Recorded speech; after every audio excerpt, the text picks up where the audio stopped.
Good morning, everyone. Welcome to this morning's study. And we're going to continue reading the rest of this article, I believe is that what we have to do. And we were discussing these verses. But before we do, let's have a word of prayer. Dear Father in heaven, we thank you for the time that we have here this morning to open your word together. We're thankful for each person that participates in these studies. We ask for your Holy Spirit to fill our hearts and minds, to reveal to us our need of you, and to give us comfort and peace in this world of sin and suffering. We are thankful, Lord, for the light that you've been giving us. Help us to continue to follow this path and to understand the time that we live in. And we thank you for this time again and for each person. We know, Lord, that this light is going to accomplish a work that we can't fully comprehend, but we know, Lord, that we can trust in you. So be with us now, we pray and ask in Jesus' name. Amen. Okay, so what were we discussing at the end of the study yesterday? Anybody remember? Or do we have really bad short-term memories? Weren't we applying the situation with FFA, with Saul, and the decision to do something in reference to July 18th? Yep. So we're going to look more at this rash of oath. So we've been looking at this history, and we've seen that it's connected in some way with the events between July 18 specifically and December 6, 2020. Though this attack of so what we have here right now is we have the attack on the Philistine garrison by Jonathan and his armor bearer. And then we have Saul's response where he numbers the people and so forth. Now, but there was some particular point, and I'm going to just see if I can find that here quickly, because I know there was a point that we had. Now, and there was another question. So one thing while I'm looking this up. So when we take the word armor bearer, and Angela had mentioned, and I'd looked at it before, we take the word armor bearer, we add those numbers together, 3627 and 5375, and we get 9002. Now 9002 is 25 prophetic years in 2 days, right? Because 9,000 divided by 360 is 25. Now, we also, the 9002 can represent the 20th day of the 9th month, right? Okay. So I'm not sure, what we do with, because the armor bearer is one of these things that we haven't really, we've addressed it, but we don't have any solid explanation of why it's Jonathan and his armor bearer as a symbol. We can say, it's the Holy Spirit leading Jonathan, things like that. Anything else about that, the armor bearer? Well, here we see something, that the Savior had mentioned, placed into action. Where two or more are gathered, there I may be also. Now, Saul, who had called the high priest, who had been sitting indolent, scared under the pomegranate tree, now becomes very jealous and very zealous for what he's going to go do. Yeah. He wants to show his version of righteousness by saying, "Cursed be the man that eateth any food until evening, that I may be avenged on my enemies." So what enemies was he looking to be avenged upon? When we look at this situation, here's John. Well, he should be talking about the Philistines, right? Okay, he should is right, but he's gotten to the point where his son is the one that's gaining the victories, and rather than accepting this, he wants to be gaining the victory himself. Yeah. So there is, the jealousy, as Ellen White points out, which the scriptures don't specifically point out, but that makes sense why he does that rash vow, right? And It now, reminds me of the time it reminds me of the time when I came to Christ and I started to preach out of John to my mother. And she said, Jesus Christ is my rival. That took me so aback. I was speechless for a few minutes. This is the same type of spirit we're dealing with here. I don't disagree. now, of course, we know we have Jephthah's rash vow as well, and the fact that we have these two rash vows that maybe we should consider how that connects. Well, certainly, because you've got one that's a rash vow on sacrificing his daughter, and now you have a rash vow that would be ultimately taken to sacrifice the son. Mm-hmm. And we had Jephthah, when we had the line of the judges, Jephthah was December 6, 2020. Okay.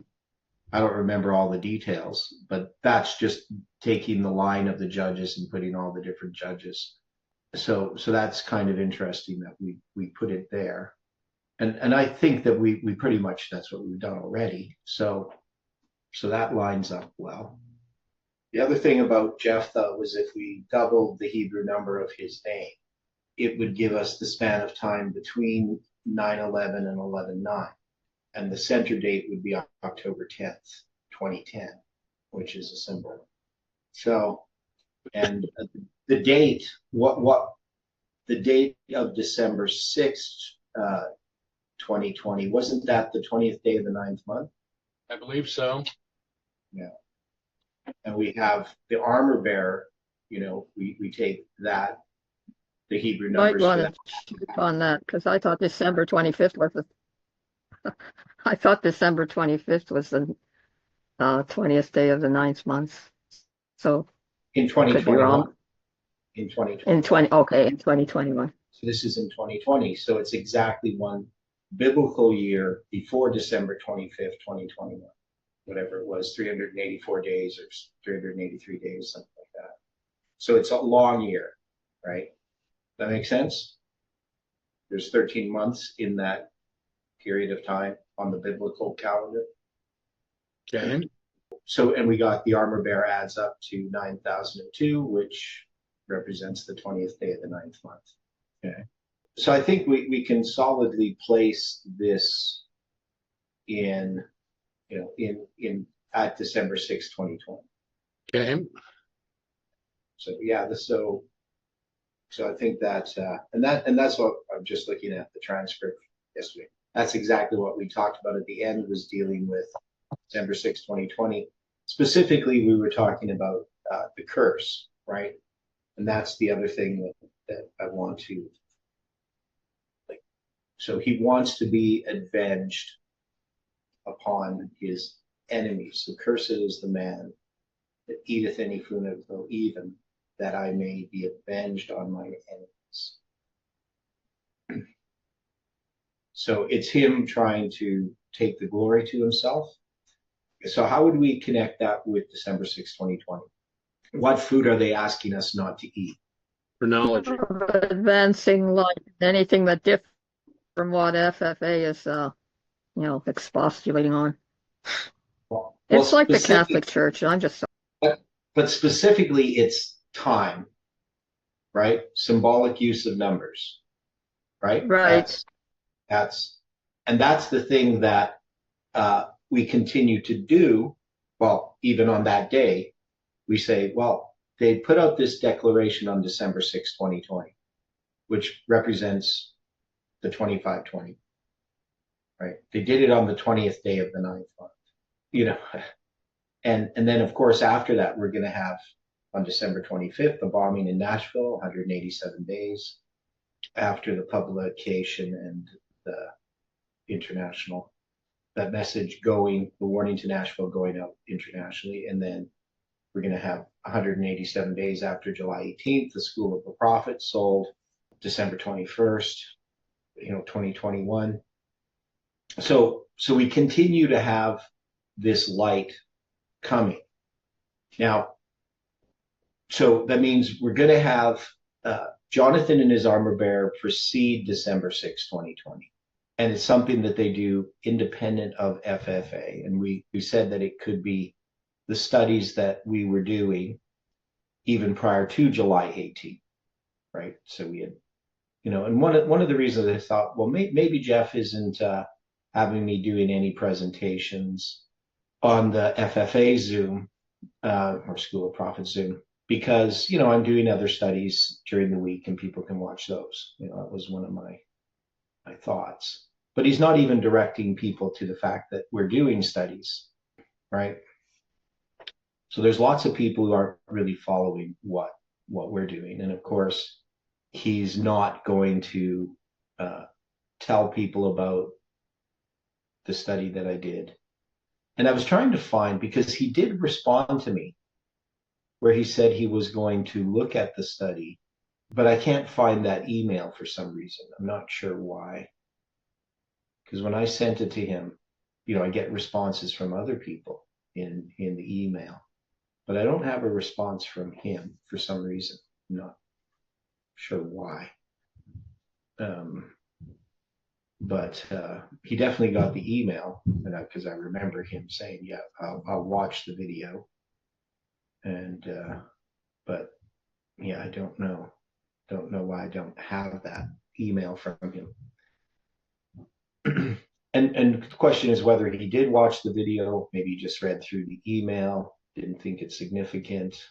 But anyway, during that time, I would think that there is this work that's being done.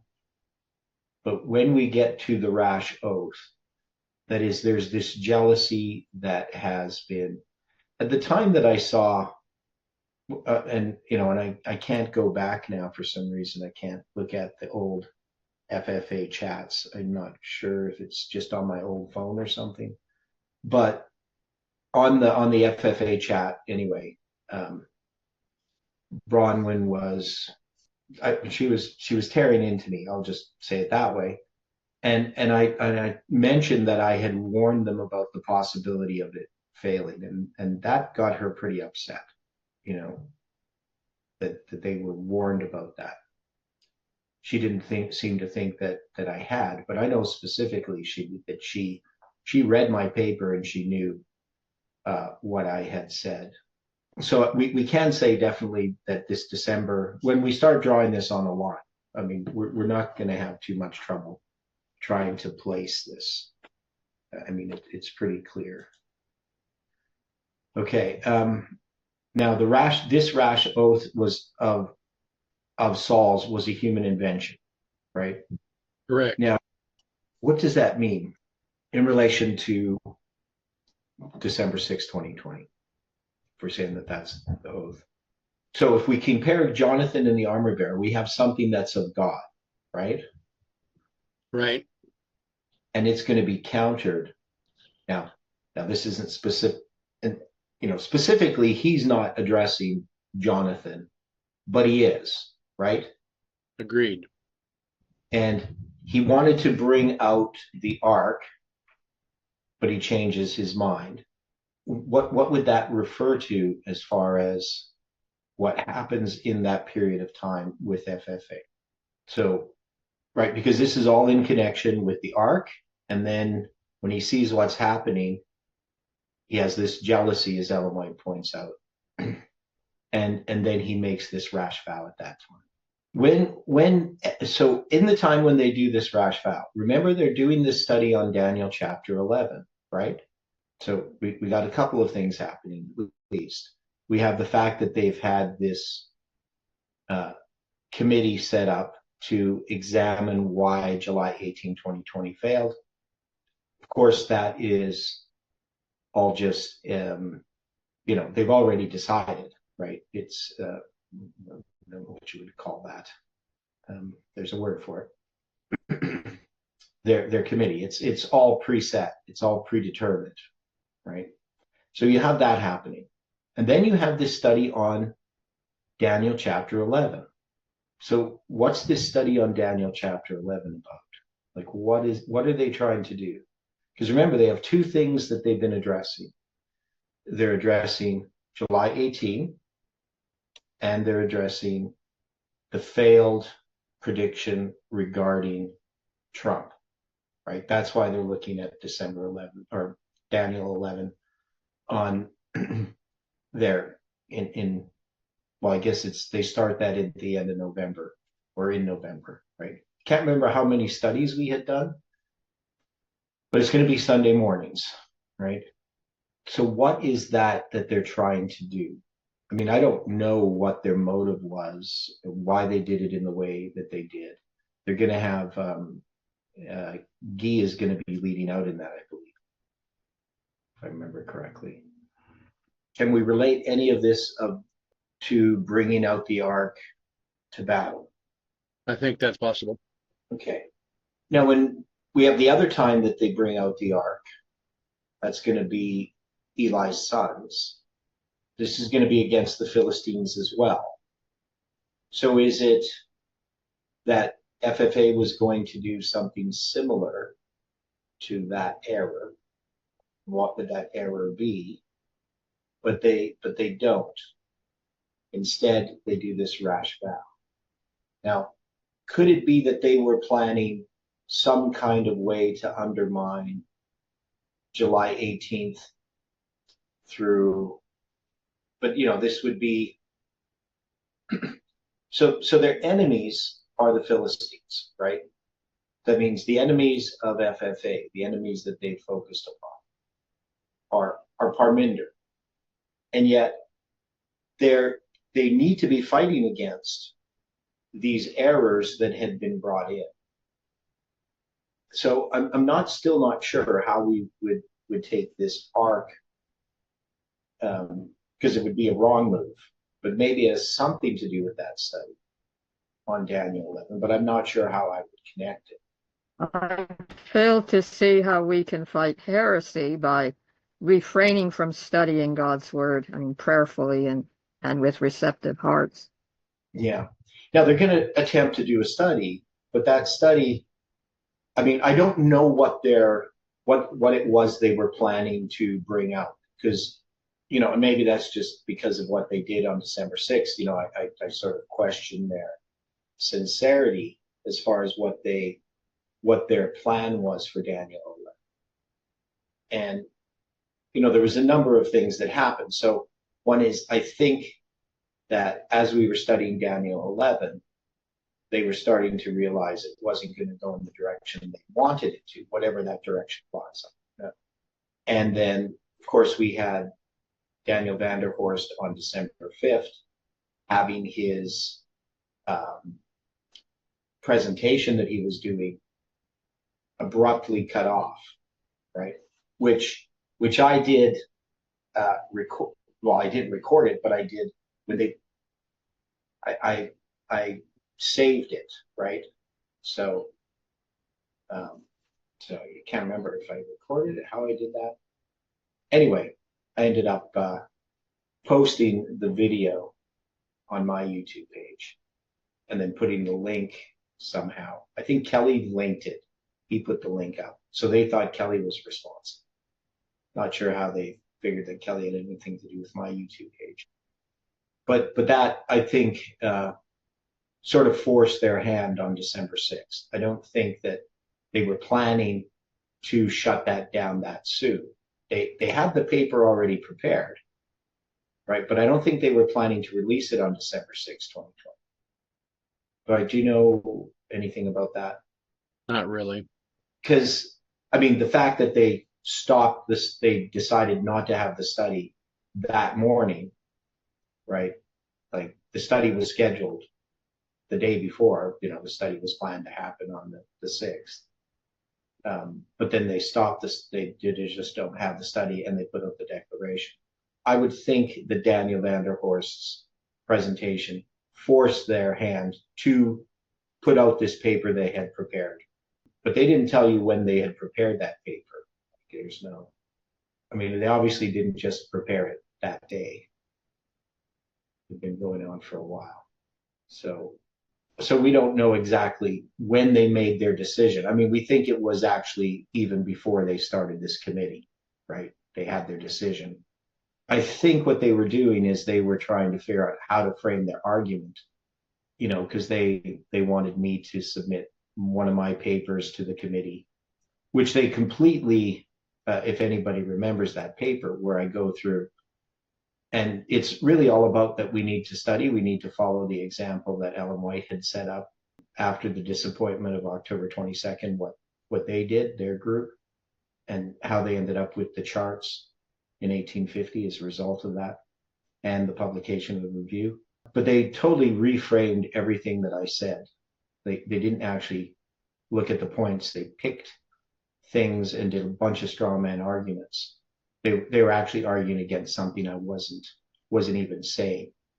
But it seemed like what they were doing is just trying to find a reason that they could then attack that I was time setting, right? And they got that from Daniel Vanderhorst too, because he was looking at symbolic dates in his life and so forth, and looking ahead at dates in the future, and they consider that time setting. So anyway, that's something we're going to have to consider, exactly how we take that history. Now, it says, and all they of the land came to a wood, and there was honey on the ground. This was the provision of God. He designed that the armies of Israel should partake of the food thus provided and receive strength. So we have a human invention, right? And then we have a design of God. And the food thus provided, that had been provided us, was the chronology, right? It was connected to that, to the symbolic use of numbers and dates. That's what we had been feeding upon. We'd been eating this little book. And so you have one group that's jealous that light is coming to another group and not coming to them. You know, they're not really sure what has happened. They expected. So if we go back and look at the story, we have Jonathan with the 1,000 coming against Parminder's group. That Saul is happy about, right? Yes. He wants to take credit for it. And then he's going to call all this people, but when they see the assault that comes upon them, that is, if we look at November 9th and July 18th as the battle between, as Jeff tried to depict it, between Elijah and the priests of Baal, right? We see that it doesn't work out the way that FFA expects. And we could see that in that period of time, they're scattered. But Jonathan, he's with his armor bearer, is going to begin this battle. And FFA is, just under the pomegranate tree, scared, thinking of taking up the ark. And I'm not sure what that would particularly mean, and going to battle. So whatever that represents, I don't know specifically. But then Jonathan and his armor bearer have this attack, which defeats the Philistines. And then, of course, we have the rash oath, which we connect to December 6, 2020. So there is a provision of God that FFA is going to ignore. That is all of this work that, because they're embarrassed about July 18, 2020, they're embarrassed about their failure. Anyone else succeeding, they're not looking. They want to be the source of light, right? Agreed. And and this is, of course, this that's why there's the jealousy, and we can see that it is jealousy. That's their fear that someone else is going to, be leading the movement. They want to be in control of the movement, which, even if we go back to FFA, when Jeff tries to pass the leadership to Parminder, can we see that that's not really how it works? Because that's still FFA. My belief was that FFA was going to become insignificant, and that God was going to have other people come along and take over this message. That was my belief. That's why, way back when, even before Jeff talked about, passing the torch to Parminder or anything, that's what I understood. I looked at FFA and I said, well, God is using FFA, but it is a flawed organization. It has a work to do, and but yet this work is going to be a worldwide work. And obviously, my opinions don't really matter. But when I looked at how they were running the School of the Prophets and just their inexperience and the defects that occurred, you could say, well, maybe God can turn this around. But this is a worldwide movement. FFA already had a bad reputation, and had some problems, and it wasn't really growing. They were making lots of mistakes in how they were dealing with people interested in the message. So I thought, well, okay, this work's going to be taken up by someone else. And even when you look at the disciples, the work is really going to be taken up by Paul, right? Somebody outside of the disciples, as far as that message going to the Gentiles, to the world, to the nations. So my view was, well, we're not going to start some new organization. We have a work to do to get a message to the lost sheep of the house of Israel. And when that happens, then the message will go to the world, but not through the organization of FFA or any organization that FFA sets up. But FFA want the idea that they would be in control of basically the end time events.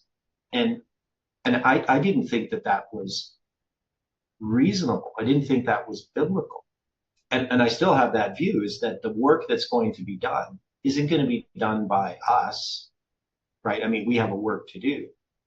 It's a little work, but there's a huge work, and I don't think any of us are capable to take on that work. We definitely, this is a problem I have with ministries, and I'm sure that God is going to take all of these different ministries with all of our defects and our problems, and he's going to do a work.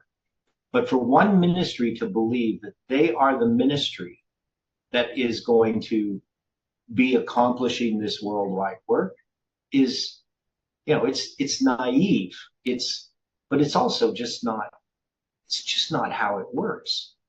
Like, God obviously can take individuals and use them in very, very powerful ways. But God does that. We somehow seem to think that when we get a little bit of light, that's pretty amazing light, the stuff that we found, that somehow that means that we are the ones who are going to accomplish this work. But it's not how it works. The work is beyond what any human can do. And, there is significance in what we do as individuals. It doesn't mean that we're not significant in our choices. There can be long-reaching effects in the choices that we make.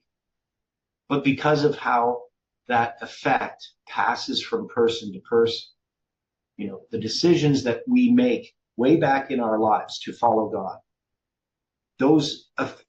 the influence that has in all of these different people is something that definitely is beyond us as an individual. You don't have one individual taking up the work and accomplishing.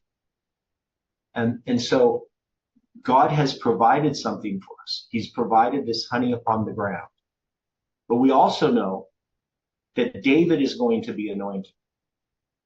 So there's a work that's begun here by Jonathan and his armor bearer, and then Jonathan himself eating of this honey.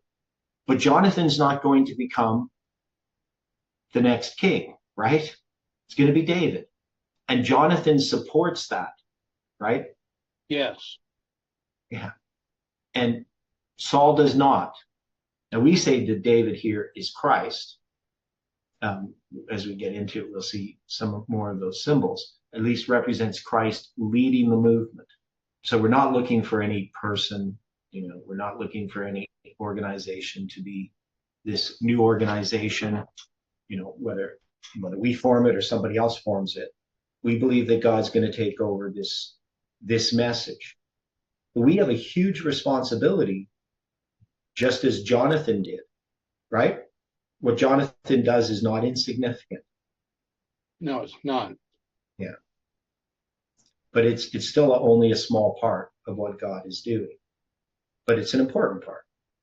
So, when I always think back to the upper room studies that we had, back, which began April 20th, 1985, just the day after my son Micah was born.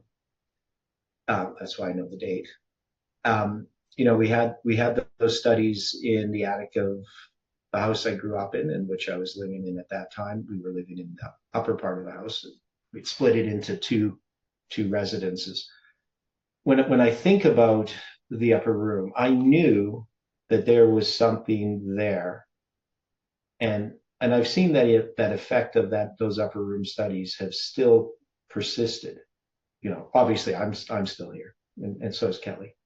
So I knew that God was doing something, and when we were studying, we could see that there's a work that's going to be done. But the one thing I always understood is that this is God's work, that he's going to do it. And I would see so many people believing that they somehow are God's specific messengers. I see this again and again, and it really puzzles me how human beings can be so, we'll say, short-sighted in assessing their ability to do something. To me, it's like they believe that they can do like they're unfit, like in so many different ways. We're unfit in so many different ways. Now, God can use individuals who are unfit, who recognize they're unfit, but people who think that they're actually endowed with all kinds of attributes that they don't have, and that they have insights that they don't really have. This happens again and again. You see people doing this, and I'm just always so puzzled by it, that how we cannot see our shortcomings. But this is the problem with FFA, is it doesn't recognize its inability. It's confident in its incompetence, and it's kind of a hard thing to say. But when I look at FFA, I see them as pretty incompetent in doing things, that they don't know what they're doing. They didn't know how to run a school, and yet they believe that they were doing everything correct. You understand what I'm saying? I'm not trying to be mean. Just saying that the fact is they did not have the skills they thought they had. I've seen a lot of other ministries with a lot more skills and ability than what I saw in FFA. But I wasn't really interested in that. I was interested in what they were teaching. That to me was the interesting part. It wasn't about the people and their abilities. It was about, okay, here is light. God's leading me in this direction. And I would see that God was leading FFA, because God can lead. I mean, he can lead me. He can lead FFA, right? I'm just as incompetent, maybe just a bit more aware of some of my incompetence, maybe not all of it. But, I understand enough to know that I don't have any great abilities that could make me a leader of a movement, for instance. Would never have any sort of imagination that could happen. And there's so many things that I'm just no good at. Now, God can put together a group of people, and he can provide people with particular talents and put them together. So that can happen, and God can change people. The most important attribute, of course, is to be obedient to God, right? Then God can use you. But how he's going to use you is up to him. It's not up to you. So this is really the problem that I see in a situation with what FFA is doing. Now, Angela made some, so the School of the Prophets was sold January 21st, 2021, 187 days after July 18, 2020. So she asked that question, for 18.7% below the asking price. And then she says, FFA taking up Daniel 11 again may be their attempt to return to their old paths. Maybe this was their arc. I think to some degree they were looking to examine, but I don't know what their particular idea they had in dealing with Daniel 11. I mean, Trump had lost the election. They were looking at, as Larry Hines said, he says, if Trump isn't president, then this movement was not led of God, right? Because that was like a major thing. We failed with July 18th. Now, if we fail with the Trump prediction, then, God wasn't leading us. It was all a deception. That sounds so inane. It's like saying we're in control of world affairs, and if they don't happen according to what we think is going to happen, then we're failed fortune tellers. Yeah, and then, but if that's the case, then you should have no control over what's happening, right? If you have failed, then why are you trying to control the whole movement? That was the thing that was puzzling to me. It's like, well, you believe that you haven't been led of God. Well, then how are you now led of God? What's the basis for that? Okay. And so there's obviously, some lack of logic there, but so we have this provision of God. But Saul, who was not under the direction of God, FFA, that was not under the direction of God, had interposed their rash oath, saying, "Cursed be any man who uses symbolic dates, right? That I may be avenged of mine enemies." But the enemies here, what is it that FFA really looks at as their enemies? What was the problem with Parminder's movement? Was it what Parminder was teaching, or just that Parminder was threatening to their control? So can you see that FFA looked at Jonathan, in a sense, as an enemy, right? I mean, he's even going to, want to kill his own son, right? This is what FFA was doing by cutting people off, like banning them from WhatsApp and all this garbage, the insanity that was still going on. Yeah. So we have this honey in the wood. We have to figure out what that particularly means. So they came into the wood, the honey dropped, but no man put his hand to his mouth, for the people feared the oath. But Jonathan heard not when his father charged the people with the oath. Therefore he put forth the end of his rod that was in his hand, and dipped it in a honeycomb, and put his hand to his mouth, and his eyes were enlightened. Now, of course, obviously, I heard, about the declaration, but here it could be that we could just take this as he doesn't regard it, right? I mean, that's not the case with Jonathan, but in our history. Now, of course, the rod we would have to look at as representing what? The end of the rod is going to be tipped in this honey in the wood. So the end of the rod was in his hand. We know hand can represent March 27th, 2021, because it's 3027. Yeah, 3027. We also have in verse 19 where they were going to look for the ark. Saul said unto the priest, "Withdraw thine hand." The word withdraw is 622, symbol for FFA, June 22nd. And then we have the 327, 3027 for hand. And we know that 622 is when that message, June 22nd, 2020 is when that message goes international. So they're going to basically back down on their warning to Nashville. We shouldn't have warned Nashville.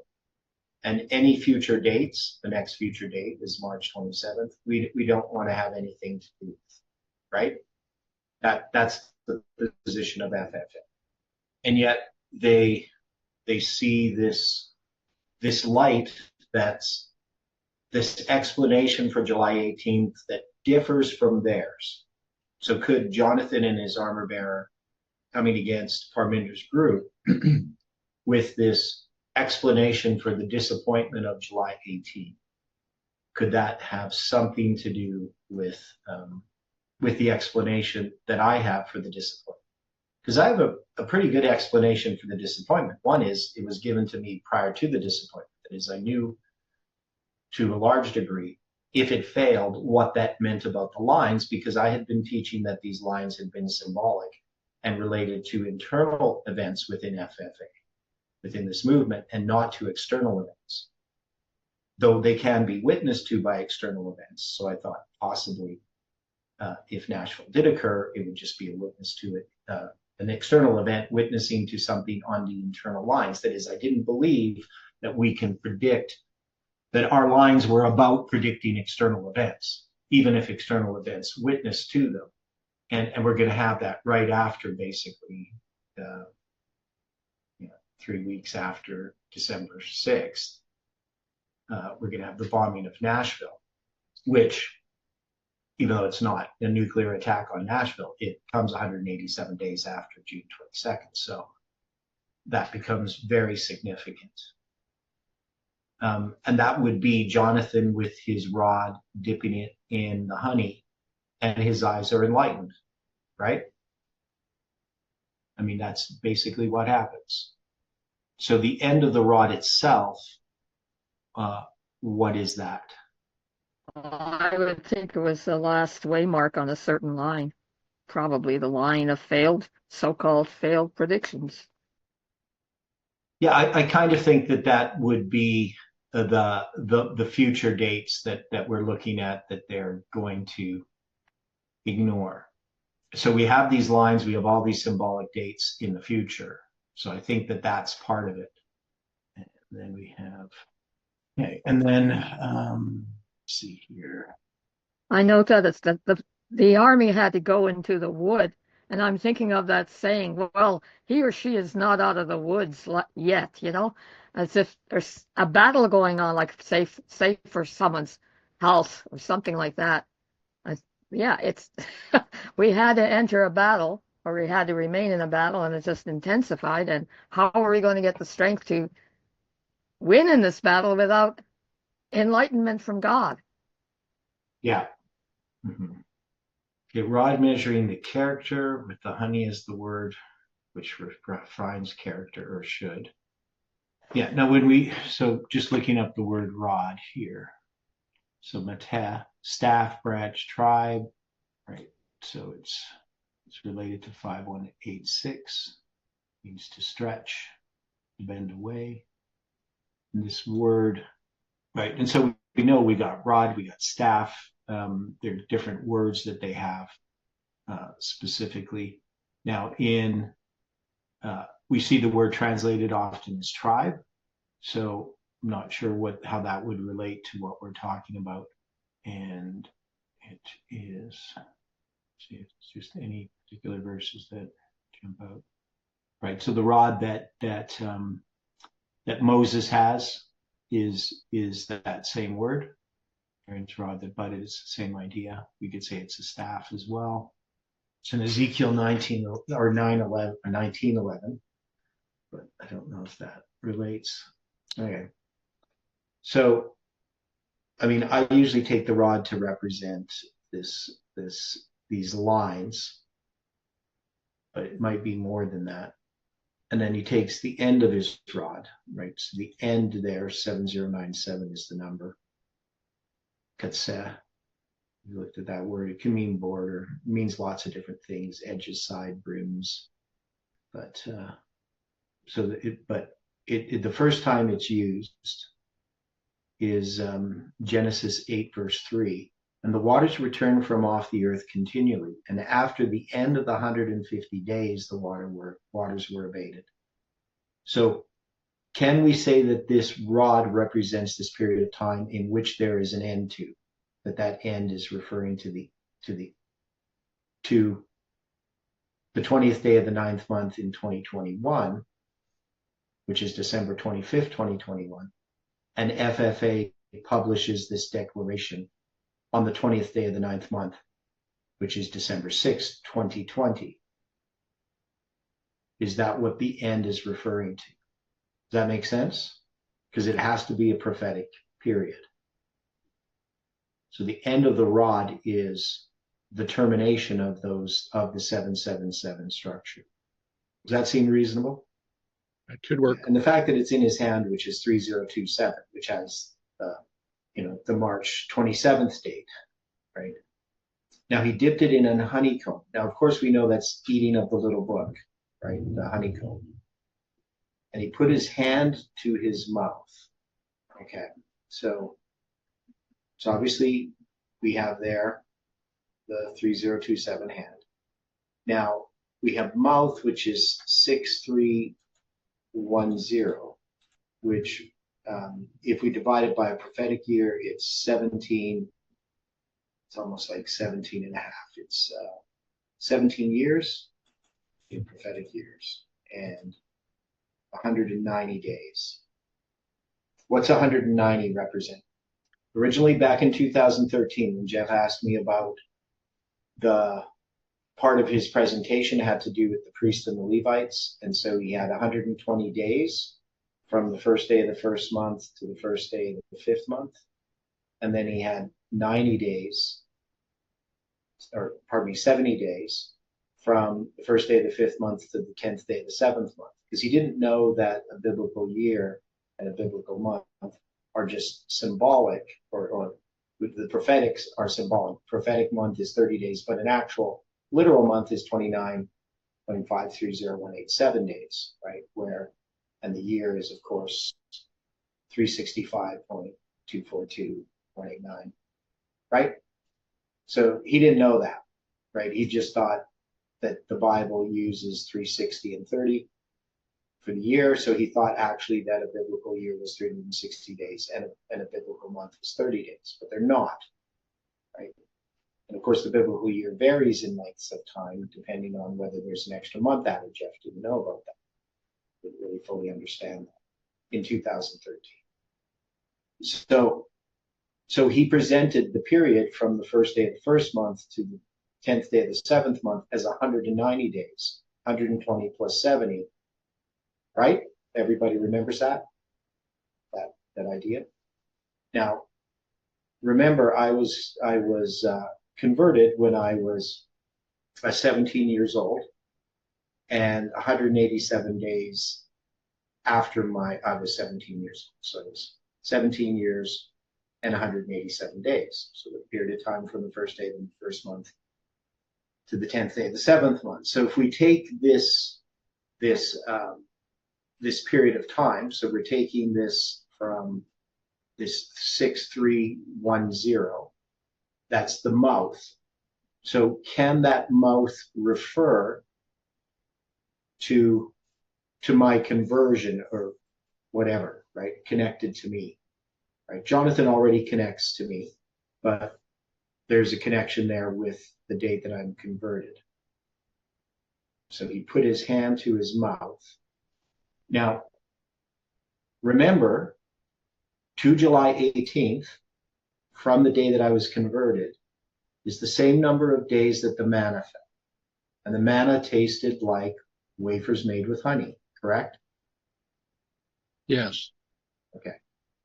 So I would think that this is a pretty good indication that we can follow along that path, that Jonathan represents the actions that I take at that time that FFA is upset with, right? I mean, and they are primarily upset with me, right? Is that a fair assessment? I would have to agree, yes. Because even Daniel Vanderhorst, they're not really as upset with him. They're more upset with me, right? I mean, he's not the main target that they're looking at. So I mean, to me, this makes sense. Hopefully it's making sense to other people that we can take these symbols, him putting his hand to his mouth, and that giving us that symbol of 17 years and the period of time symbolically from the first day of the first month to the 10th day of the seventh month. So it symbolically represents August 11th, 1980, the date that I'm converted. And then we're going to have, that his eyes were enlightened. Now we'd have to figure out exactly what those mean, but we have hands, we have mouth, and now his eyes were enlightened. So I'm just using these. Proverb 19:24 says, "A slothful man hideth his hand in his bosom, and will not so much as bring it to his mouth again. I was just thinking of that verse when you were talking. Okay.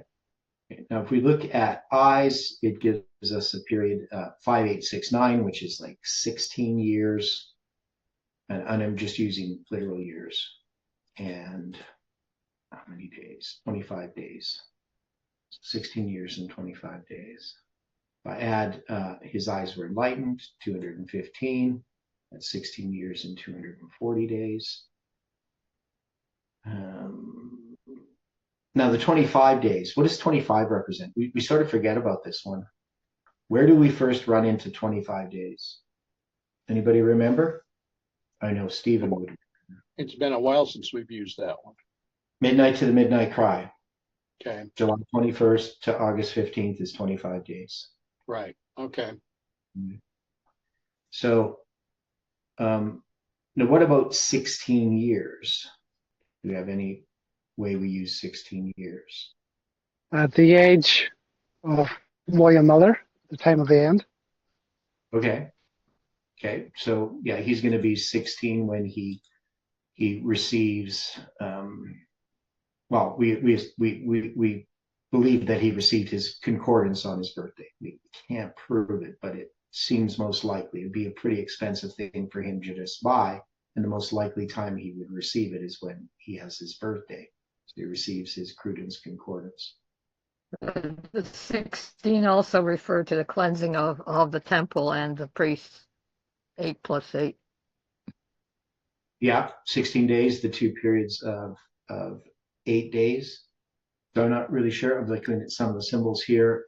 So eyes, when we look at the word eyes, the first time it's going to be mentioned is in Genesis. I'm just looking if there's some other verse earlier because it's translated lots of different ways, but I think the first time. And so Genesis 6, verse 5 and 8.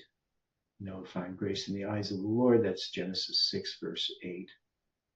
But the word eyes itself only occurs in that. But they give us verse 5 to 8. They say it occurs 4 times. Now that's the word eye in Hebrew. It's one of the first words I learned studying Hebrew.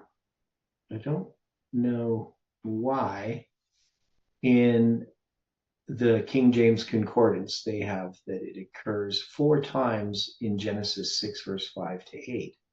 But I only see it the one time, so I'm not sure why they have those 4 verses to refer to it, just the one verse that has the word. Noah found grace in the eyes of the Lord. So his eyes being enlightened. So that's the enlightened is the 215, but we have his eyes were enlightened. So this is, he's going to find grace in the eyes of the Lord. Any thoughts on that? Still can't figure out why they give us 4 verses for one time it occurs. Ephesians 1:18. The eyes of your understanding being enlightened, that ye may know what is the hope of his calling, and what the riches of the glory of his inheritance in the saints. Spiritual understanding. Yeah, I have that as a scripture song that I wrote back in 1989 or 88 maybe. Okay, so I know we're spending a lot of time looking at these symbols, but they do become significant, right? They're not something that we should just dismiss. Now, the lexical sum of the verse Genesis 6, verse 8 is 21,335, which, if I counted it from my birth, brings me to July 6th, 2021, July 6th, 2021. So I don't know if that has any significance. Not that I can think of. What is it? 1335 and 21,335. Yeah, so you got 21,000 and the 1335 in there. So it might relate to that symbol with 1335. Anyway, I just looked at the lexical number of that verse, just because it brings us back to that verse, looking at the eyes, the first mention. So anyway, we can say that Jonathan putting his rod that's in his hand, the end of the rod that is his hand, and dipping it in the honeycomb is definitely connected to what happens on and after December 6, 2020. So that's where that light's going to come. After this rash oath, Jonathan's going to receive light. His whole system is strengthened to do the work before him. Then answered one of the people and said, Thy father straightly charged the people with an oath, saying, now, of course, when we look at the oath here, what is it that we see? This oath. Now, the thing about the word oath here in Hebrew is it's doubled, oath, and it's the word Shabbat, which is related to Sheba, which is the 7 times, right? So is that significant? I would say it'd have to. And we know that oath is the 2520, December 6, 20, 12 times 6 times, or 126 times 20. So you're taking 12, 6, December 6, multiplying it by the 20, and you get 2520, right? That is the writing on the wall in Daniel chapter 5, right? 126 shekels times 20 gerahs gives you 2520 gerahs, right? So we can, and the fact that it's doubled so that just means he straightly charged the people with an oath, right? The word straightly, it's just this intensification, right, of, like by doubling the oath, right? Now, and 28 is the double of 14. Lots of 7s there. Oh, yeah. So 14, yeah, verse 28. Yeah. Okay. So you got the 2 7 times. You could even say, now the word curse is 779, the Hebrew number, right? And that word, just hang on. I always have to wait for this. Arar, to curse. Just trying to find its origins. Doesn't really say. It is a primitive root itself. Okay. So he charged the people with the oath, saying, Cursed be the man that eateth any food this day. And the people were faint. Then said Jonathan, my father hath troubled the land. Now, of course, we have word land, which is 776. So that's an inclusive, the cardinal count from November 9th, 1989 to December 25th, 1991, right?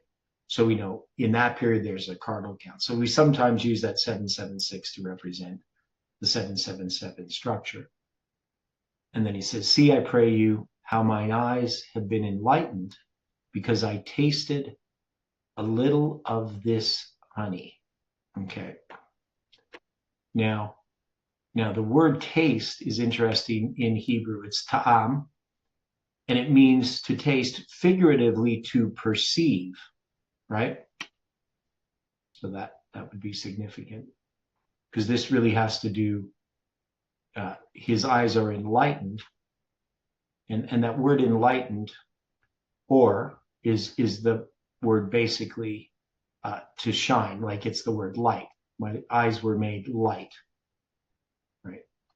So that you find that in Genesis chapter 1 in connection with the creating of the lights, right? The or in plural. So if we can connect that to the light, we connect that to the calendar, to God's calendar, to the sky. And 7 times 7 times 9 equals 441.